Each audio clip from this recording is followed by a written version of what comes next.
देखिएगा, हमारा जो चैप्टर है, chapter transfer price.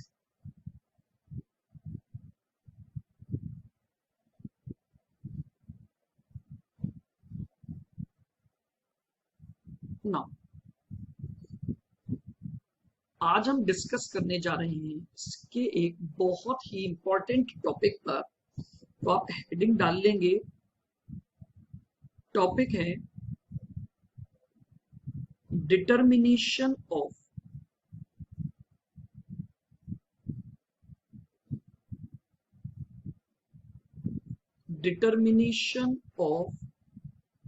Best strategy.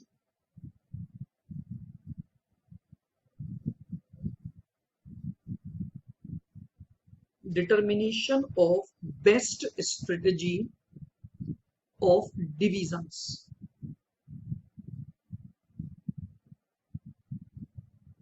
And company as a whole as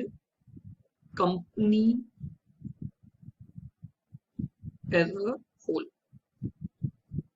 तो आप सभी जने हेडिंग डाल लें, determination of best strategy of divisions and company as a whole.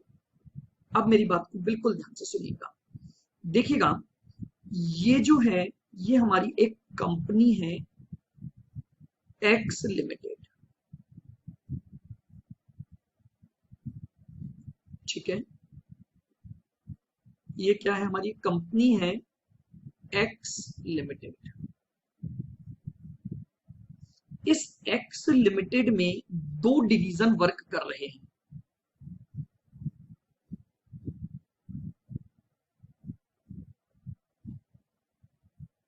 एक तो है हमारा डिवीजन ए और एक है हमारा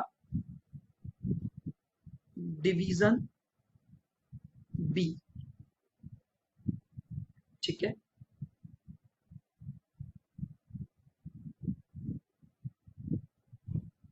लीजिए, तो दो डिवीजन हैं जो कि वर्क कर रहे हैं इस एक्स लिमिटेड में।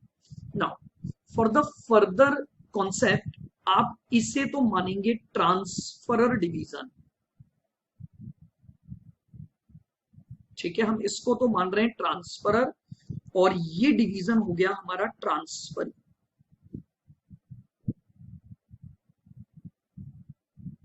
नाउ अब मेरी बात बिल्कुल ध्यान से सुनना।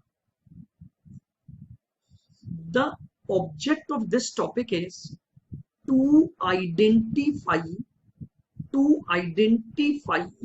the best strategy of transferer division, best strategy of transferee division और best strategy of company as a whole.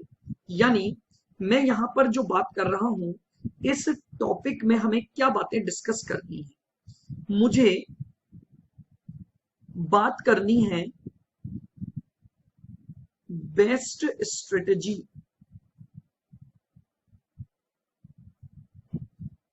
Of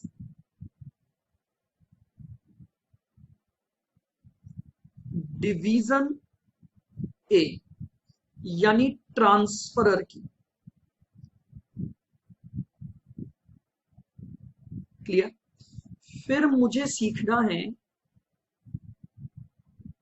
best strategy of division B,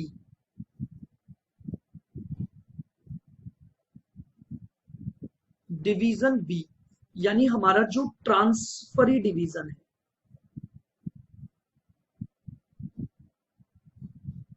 ठीक है। क्लियर? और कई बार ये पॉसिबल है कि कंपनी डिवीजन वाइज इवैल्यूएशन ना करके बेस्ट स्ट्रेटेजी ऑफ कंपनी पर बात करें।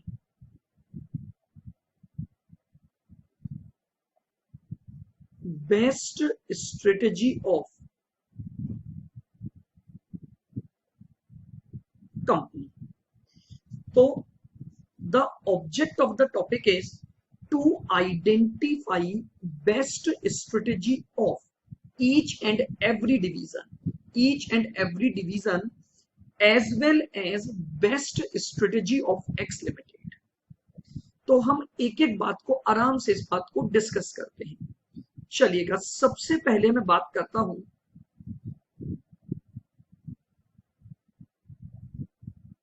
बेस्ट स्ट्रेटेजी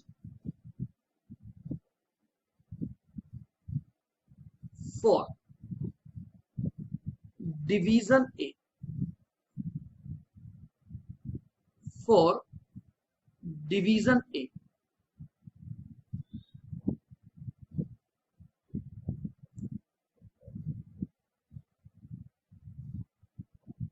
देखना, बहुत ध्यान से मेरी बात को सुनना। देखिएगा, ये जो है ये है divisional manager of division A.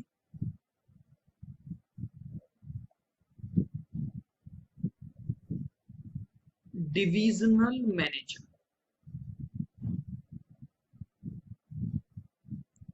Of A. अब ये जो डिविजनल मैनेजर है, मान लीजिए ये अपने प्रोडक्ट को आउटसाइड मार्केट में बेचता है। प्रोडक्ट को आउटसाइड मार्केट में सेल करता है।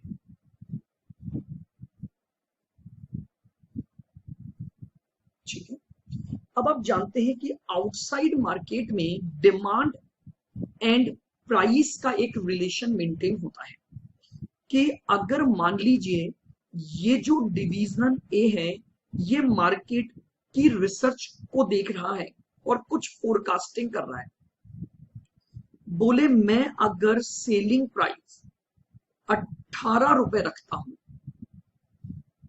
तो मार्केट में मैं 50,000 यूनिट बेच पाऊंगा। अगर मैं सेलिंग प्राइस को 20 रुपए कर दूं तो मैं केवल 45,000 यूनिट बेच पाऊंगा। अगर मैं प्राइस को 22 रुपए कर दूं तो मैं केवल 38,000 यूनिट बेच पाऊंगा। और अगर मैं प्राइस को 23 रुपए कर दूं तो मैं 35,000 यूनिट बेच पाऊंगा। डिविजनल मैनेजर ने ये प्रिडिक्शन किया है डिमांड एंड प्राइस के रिलेशन पर बेस कि अगर प्राइस कम रखूंगा तो नो डाउट यूनिट्स बढ़ेंगी। अब मेरे पास कई ऑल्टरनेटिव है, मेरे पास 4 ऑल्टरनेटिव है। मैं अगर ये सेलिंग प्राइस सेलेक्ट करता हूं तो इतनी यूनिट बेच पाऊंगा, ये सेलिंग प्राइस सेलेक्ट करता हूं तो इतनी यूनिट बेच पाऊंगा। तो now divisional manager wants to know what should be the best strategy of the divisional manager. Divisional manager wants to know what should be the best strategy for division A. बताइए क्या करना चाहिए ऐसी situation में? बहुत simple सी बात है।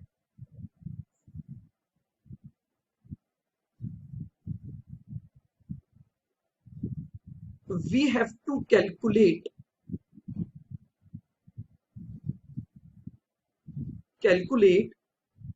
contribution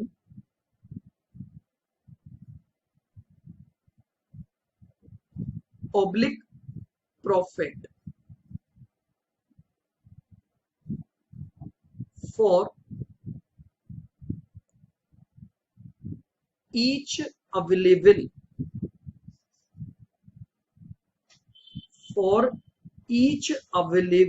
alternative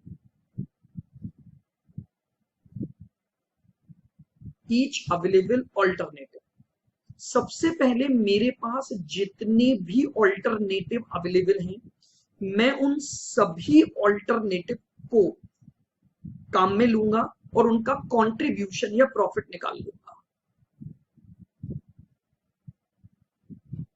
select the alternative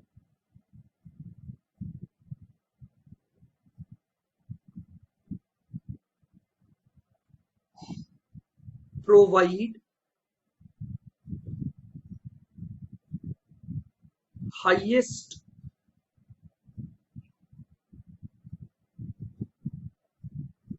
contribution oblique profit. बोलिए क्या मेरी ये बात समझ में आ गई?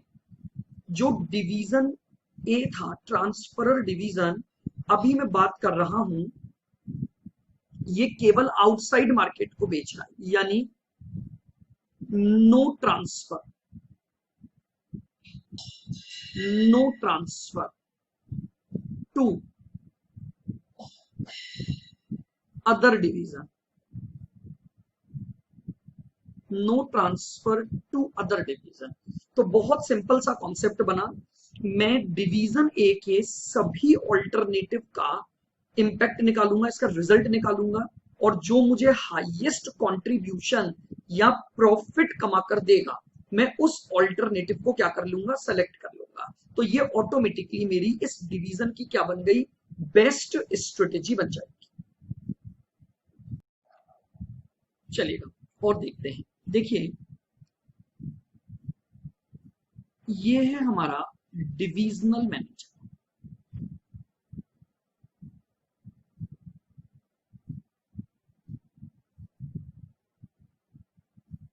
डिविजनल मैनेजर ऑफ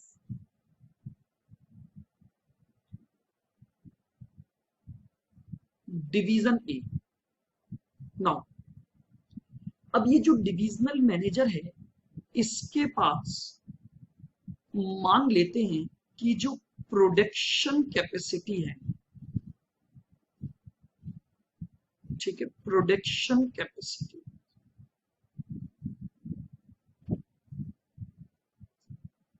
वो 80,000 यूनिट्स के बराबर है।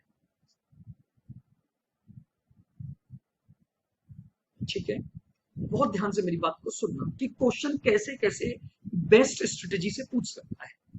अब इस डिविजनल मैनेजर के पास कई ऑल्टरनेटिव्स हैं। Alternative 1, sell 2,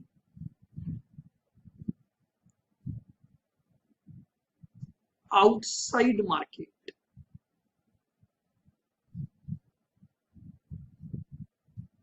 at a particular selling price, at a particular selling price। ठीक है, हाँ, लेकिन वो सारी यूनिट नहीं बेच पा रहा है, कुछ सेल वो आउटसाइड मार्केट में कर सकता है। ऑल्टरनेटिव 2, मान लो एक बार फॉर एग्जांपल हम अज्यूम कर सकते हैं कि वो आउटसाइड मार्केट में 50,000 यूनिट बेच रहा है, तो अभी भी उसके पास 30,000 यूनिट बची हुई है।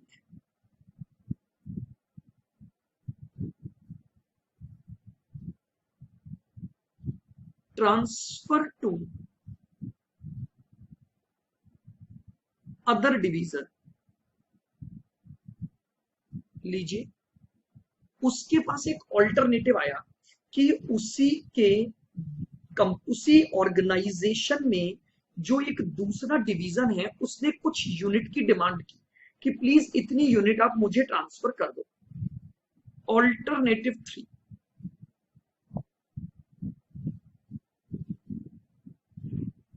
receive an export offer। ये जो डिविजनल मैनेजर है, इसको एक एक्सपोर्ट ऑफर मिला है। Alternative 4,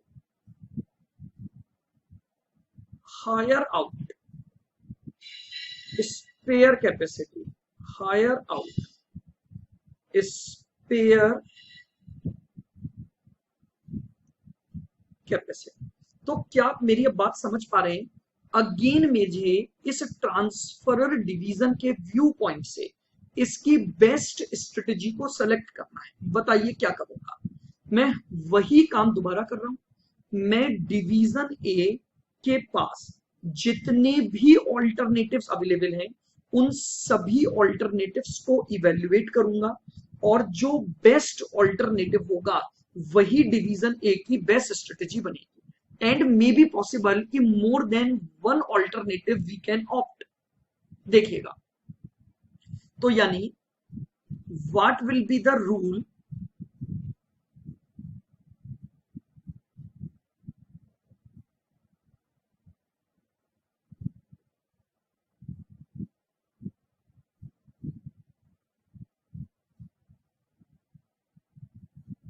Find out various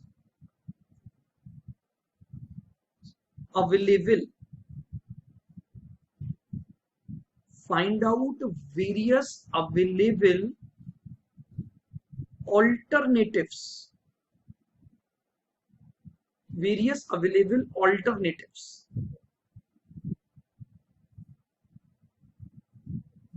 calculate profit oblique contribution for each alternative.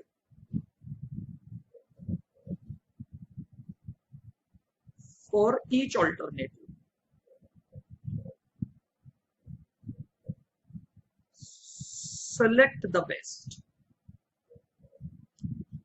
तो ये लीजिए, हमारे पास डिवीजन की क्या आ जाएगी? बेस्ट स्ट्रेटेजी फॉलो हो जाएगी। कौन से डिवीजन की हमने बात की? ये हमने बात की ट्रांसफरर डिवीजन की बेस्ट स्ट्रेटेजी के बारे में। चलिएगा, अब बात करते हैं हम बेस्ट स्ट्रेटेजी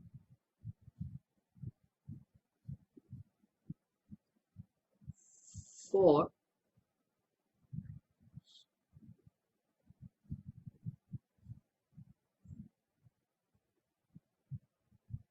ट्रांसफरी डिवीजन।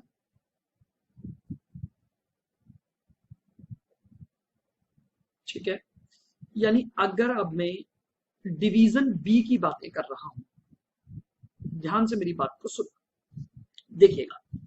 अब ये कौन है?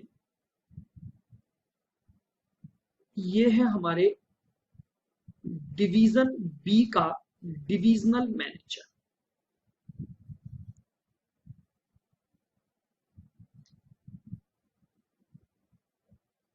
डिविजनल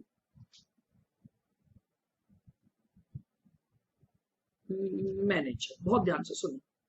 अब डिविजनल मैनेजर जो ये है ऑफ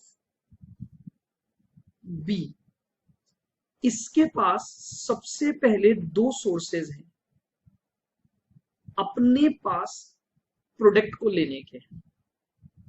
एक from outside market, from outside market. ठीक है, ट्रांसफरर डिवीजन आउटसाइड मार्केट में बेच सकता है, तो इसका मतलब ट्रांसफरी डिवीजन भी आउटसाइड मार्केट से किसी और सप्लायर से उस प्रोडक्ट को ला सकता है। एंड दूसरा है purchase from, purchase from transferor division.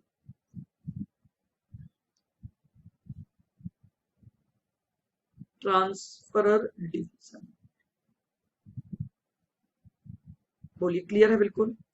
दूसरा क्या है कि ये किससे खरीद के ला सकता है? ट्रांसफरर डिवीजन से भी परचेज करके ला सकता है।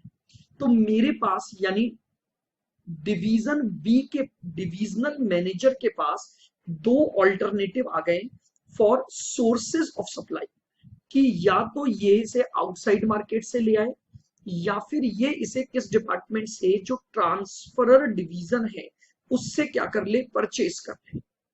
क्लियर। अब परचेज करने के बाद मे बी पॉसिबल कि आपके पास कुछ ऑल्टरनेटिव उस फिनिश्ड प्रोडक्ट को बेचने के हो।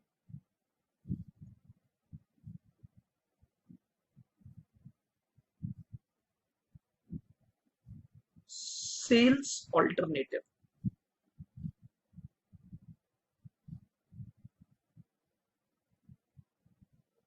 ध्यान से सुनिएगा। According to the sales alternative, मेरे पास एक ऑफर है, alternative one.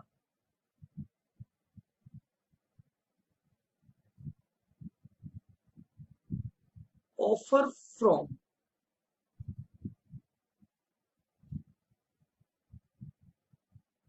Domestic chain store.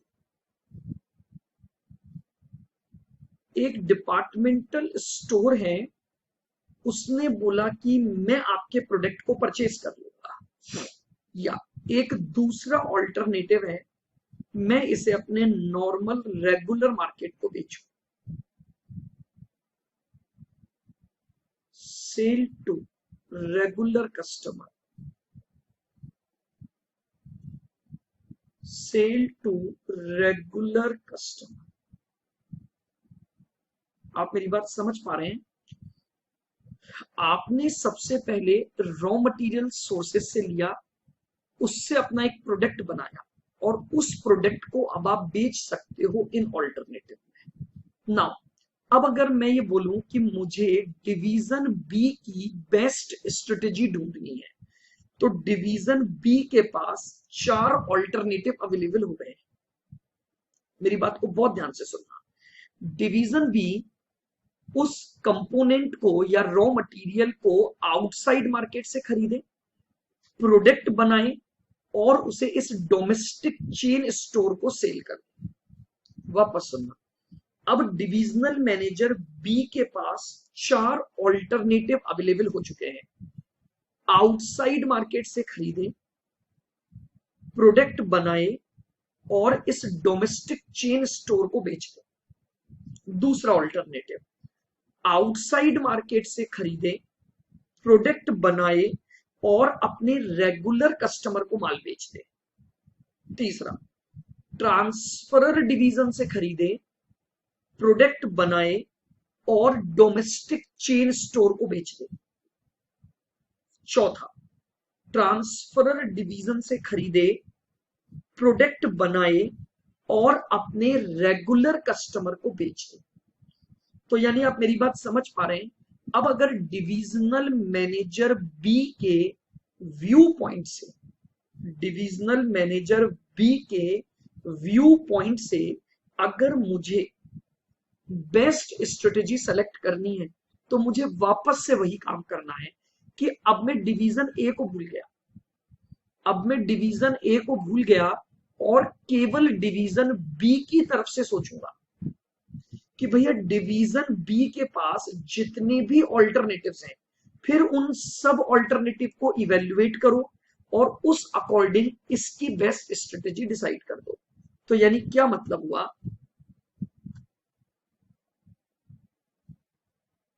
For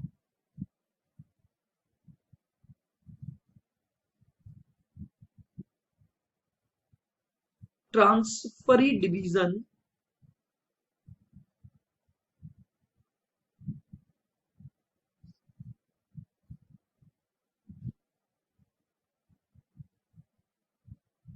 we must evaluate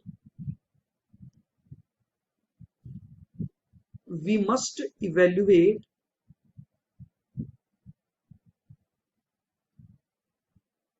various available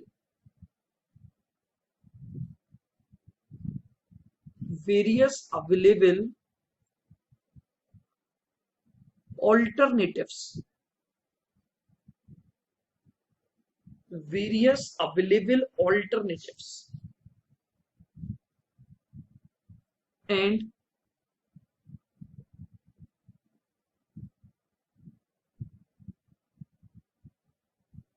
calculate contribution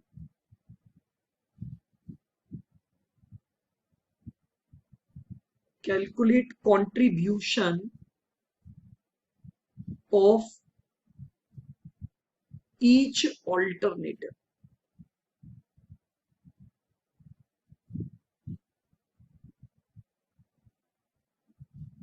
separately.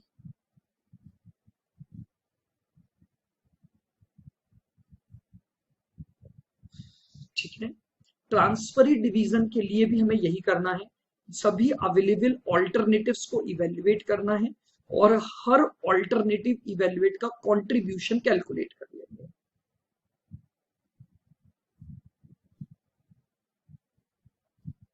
After calculating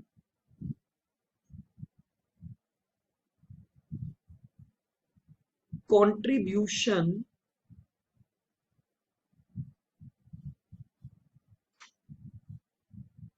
after calculating contribution for each alternative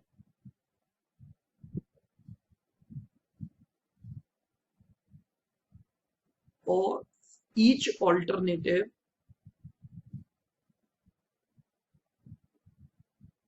select the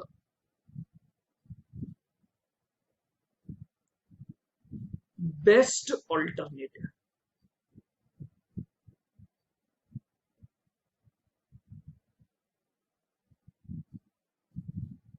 for division। ये लीजिए, ये divisional manager अपने हर एक alternative को इवेल्युएट करेगा और उस अकॉर्डिंग बेस्ट ऑल्टरनेटिव को सेलेक्ट कर लेगा। क्लियर है बिल्कुल? यानी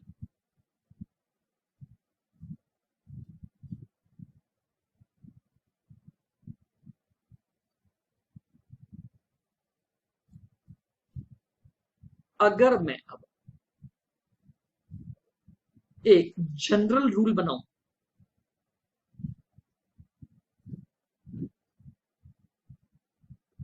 जनरल रूल बहुत ध्यान से आप सुनोगे,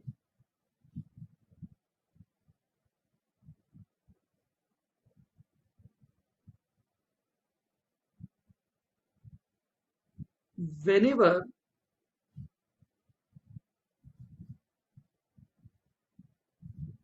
we have to decide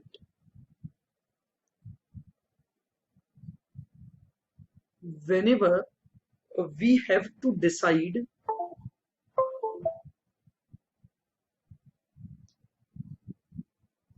best strategy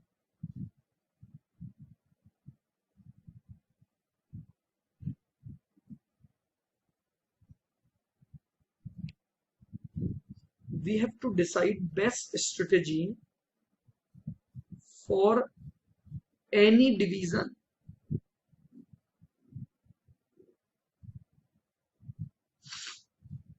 whenever we have to decide best strategy for any division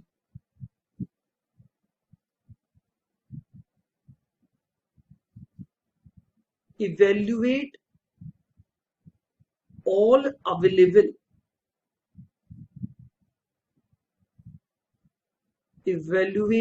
all available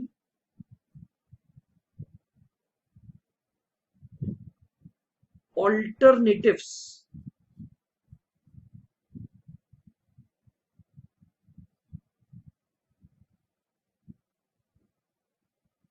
and decide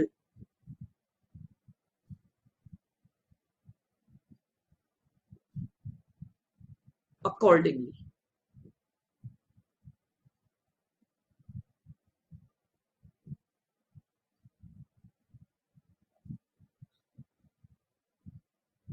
बोलिएगा, क्लियर है बिल्कुल? तो इस तरह से हम ट्रांसफरी डिवीजन के लिए भी एक बेस्ट स्ट्रेटेजी को देख सकते हैं।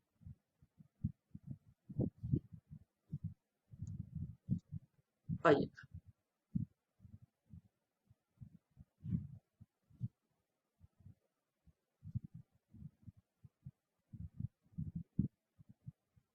बेस्ट स्ट्रेटेजी फॉर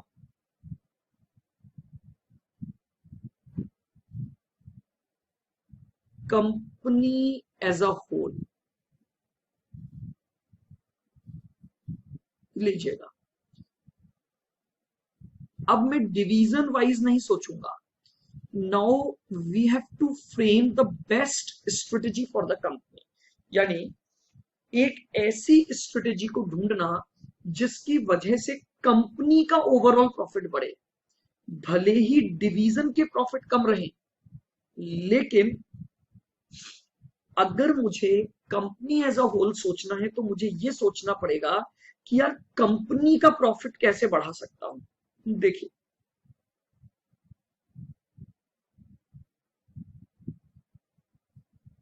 बिल्कुल ध्यान से इस बात को भी समझना बस। देखिएगा, ये कंपनी है, ठीक है, ये है कंपनी। इधर मैं लेता हूं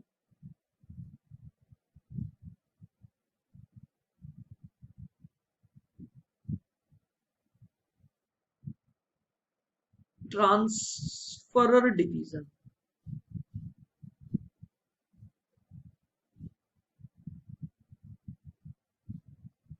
और इधर मैं लेता हूं ट्रांसफरी डिवीजन।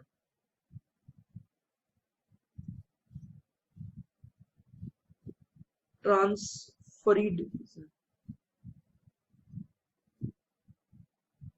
अब ये दोनों इस कंपनी का हिस्सा है। अब हमारा ऑब्जेक्ट डिवीजन के प्रॉफिट को बढ़ाना नहीं है। अगर मैं बेस्ट स्ट्रेटेजी कंपनी की तरफ से सोच रहा हूं तो मुझे कंपनी के ओवरऑल व्यू पॉइंट पर सोचना पड़ेगा, ठीक है। यहां पर है एक आउटसाइड मार्केट,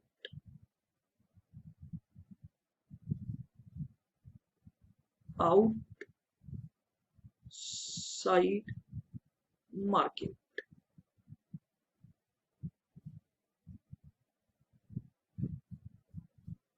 और यहां भी एक आउटसाइड मार्केट है। Outside, now what company think about the product. बहुत ध्यान से मेरी बात को सुनना। कंपनी क्या कर सकती है, बोले आप एक काम करना, ध्यान से देखोगे अब आप मेरी बात को। मैं पहली बात कर रहा हूं, कंपनी बोलेगी कि ट्रांसफरर डिवीजन तुम प्रोडक्ट बनाओ, और तुम प्रोडक्ट बनाओ और ट्रांसफरी डिवीजन को दे दो। तुम प्रोडक्ट बनाओ और ट्रांसफरी डिवीजन को दे दो, ये हम बोल रहे हैं। तुम आउटसाइड मार्केट में नहीं बेचोगे, ठीक है। तुम अपना प्रोडक्ट बनाओ और तुम वो प्रोडक्ट बनाकर किसको दे दो, ट्रांसफरी डिवीजन को दे दो एट मिनिमम प्राइस, एट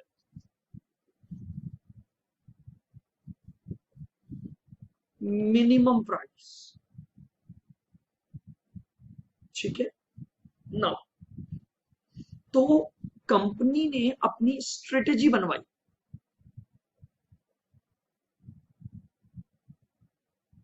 आप समझ रहे हैं, मैं रेड इंक से लिख रहा हूं तो वो मैं स्ट्रेटेजी 1 पर बात कर रहा हूं, कंपनी एज अ होल। कि कंपनी अपने ट्रांसफरर डिवीजन को ये बोल रही है कि तुम बनाओ और उसे एक मिनिमम प्राइस पर तुम ट्रांसफरी डिवीजन को दे दो, ठीक है। तुम्हें आउटसाइड मार्केट में नहीं बेचना है। नाउ कंपनी को लगता है कि यार ट्रांसफरर डिवीजन, बहुत ध्यान से सुनना, कंपनी को क्या लगता है, स्ट्रेटेजी 2,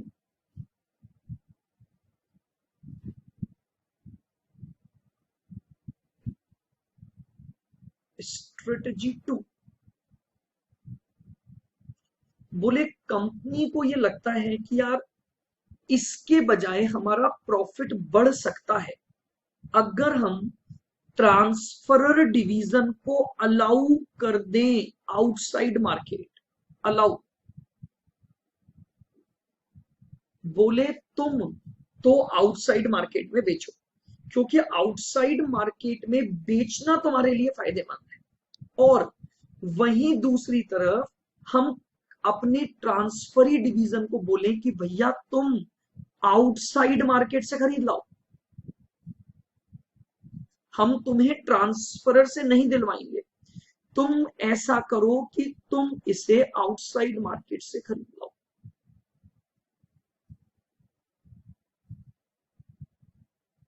परचेज फ्रॉम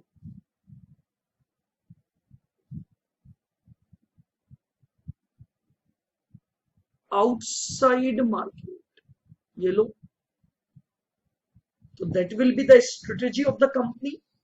कंपनी बोल रही है कि यार हमें ऐसा लगता है कि तुम जो ट्रांसफर प्राइस कैलकुलेट कर रहे हो उससे सस्ता तो हमें मार्केट से मिल जाएगा, तो ठीक है, तुम हाई प्राइस पर अपने प्रोडक्ट को इस आउटसाइड मार्केट में बेच दो और हम अपने ट्रांसफरी डिवीजन के लिए उस प्रोडक्ट को क्या करेंगे, आउटसाइड मार्केट से परचेज करना है। तो कंपनी ने ऐसी कोई स्ट्रेटेजी बना दी। क्लियर? बिल्कुल। Strategy can be a combination of 1+2। Strategy of the company can also be strategy 1+2। मेरी बात को सुनना, मैं क्या बोलना चाह रहा हूं। स्ट्रेटेजी नंबर 3 पर बात करते हैं।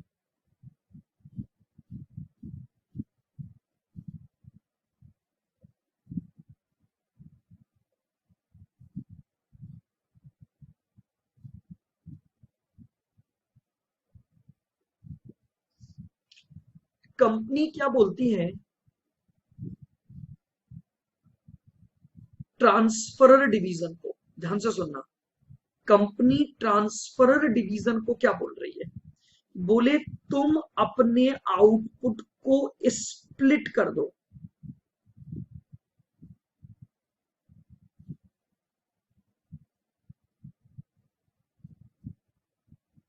तुम अपना कुछ आउटपुट आउटसाइड मार्केट दो और तुम अपना कुछ आउटपुट डिवीजन बी को दे दो।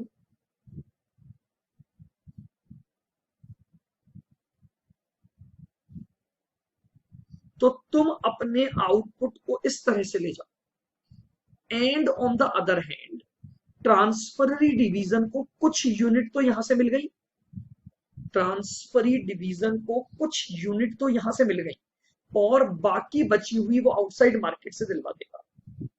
इट कैन ऑल्सो बी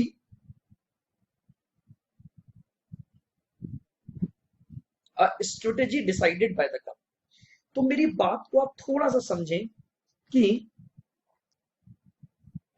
मेरे पास अगर किसी का भी व्यू पॉइंट आता है बेस्ट स्ट्रेटेजी निकालने का, तो मेरे पास 3 वैरायटी के क्वेश्चन बन गए। बेस्ट स्ट्रेटेजी मांगी जाए for the transferor division, best strategy मांगी जाए फॉर द ट्रांसफरी डिवीजन और बेस्ट स्ट्रेटेजी मांगी जाए कंपनी एज अ होल। तो हमारे पास उस अकॉर्डिंग सॉल्व करना होगा। स्ट्रेटेजी 3 वापस बताओ। हाँ जी, देखिएगा स्ट्रेटेजी 3 में कंपनी ने ट्रांसफरर डिवीजन को क्या बोला, तुम अपना कुछ आउटपुट आउटसाइड मार्केट में बेचो जहां से तुम्हें सबसे ज्यादा कंट्रीब्यूशन मिल रहा है। अब तुम्हारे पास जो एक्स्ट्रा आउटपुट बच गया है, क्योंकि वो मार्केट में बिक नहीं सकता, मार्केट की डिमांड उतनी थी, तो तुम उस एक्स्ट्रा आउटपुट को किसको बेच दो, ट्रांसफरी डिवीजन को बेच दो और ट्रांसफरी डिवीजन को बेच दो इस अ पर्टिकुलर प्राइस पर। और जो ट्रांसफरी डिवीजन है वो बची हुई यूनिट कहां से खरीद लाएगा, आउटसाइड मार्केट से खरीद लाएगा। जो ट्रांसफरी डिवीजन है वो बची हुई यूनिट आउटसाइड मार्केट से खरीद लाएगा। क्लियर? बिल्कुल। तो मेरी बात समझ आ गई। मैं ये बोल रहा हूं कि अगर हमारे पास कोई भी ऐसा क्वेश्चन बनता है जिसमें हमें बेस्ट स्ट्रेटेजी को निकालना है, तो अकॉर्डिंगली बस एप्लीकेशन ऑफ माइंड है, कोई फॉर्मेट, कोई जनरल रूल नहीं है। आपको हर बात बताई जाएगी, आपको सिंपली क्वेश्चन को फ्रेम करना है और उसके अकॉर्डिंग आपको ट्रांसफरर डिवीजन, ट्रांसफरी डिवीजन या कंपनी एज अ होल की क्या बनानी है, बेस्ट स्ट्रेटेजी को फ्रेम करना है। क्लियर है बिल्कुल? चलिए ठीक है, सबको समझ आ गया यहां तक की बात? ओके।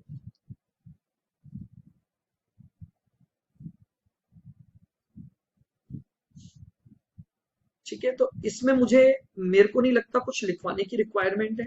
देखिए वही बात आ गई कि आपको स्ट्रेटेजीज बना बना के देखनी है कि कंपनी एज अ होल के लिए क्या स्ट्रेटेजीज आप बना सकते हो और उसका इम्पैक्ट निकाल लो।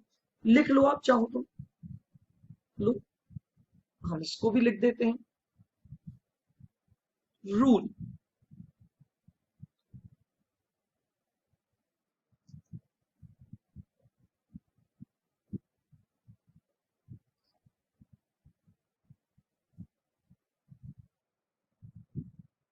whenever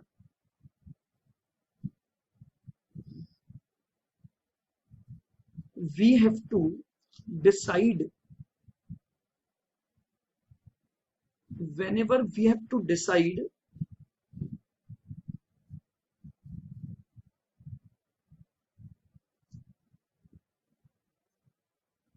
best strategy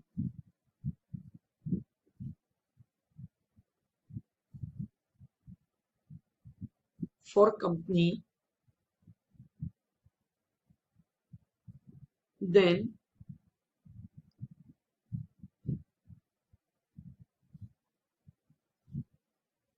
we should follow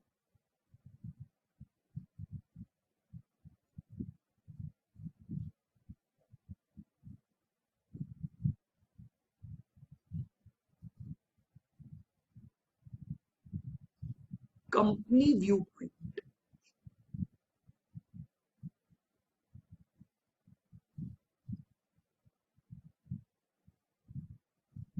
and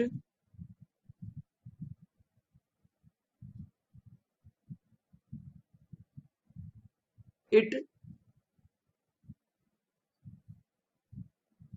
नहीं इसको ऐसे लिखो आप, company view point and view point of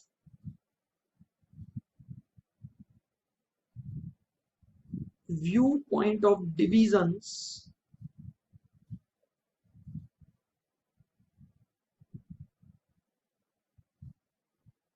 are not to be considered,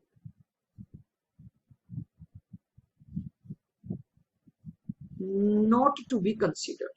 हमें डिवीजन के व्यू पॉइंट को कंसीडर नहीं करना है, कंपनी सोचेगी कि उसको मैक्सिमम से मैक्सिमम फायदा किस तरीके से मिल सकता है। चलिए क्लियर है मेरे हिसाब से? बिल्कुल है। तो यानी मैंने आपको तीनों बातें बता दी, ट्रांसफरर डिवीजन के लिए बेस्ट स्ट्रेटेजी, ट्रांसफरी डिवीजन के लिए बेस्ट स्ट्रेटेजी और कंपनी एज अ होल की बेस्ट स्ट्रेटेजी।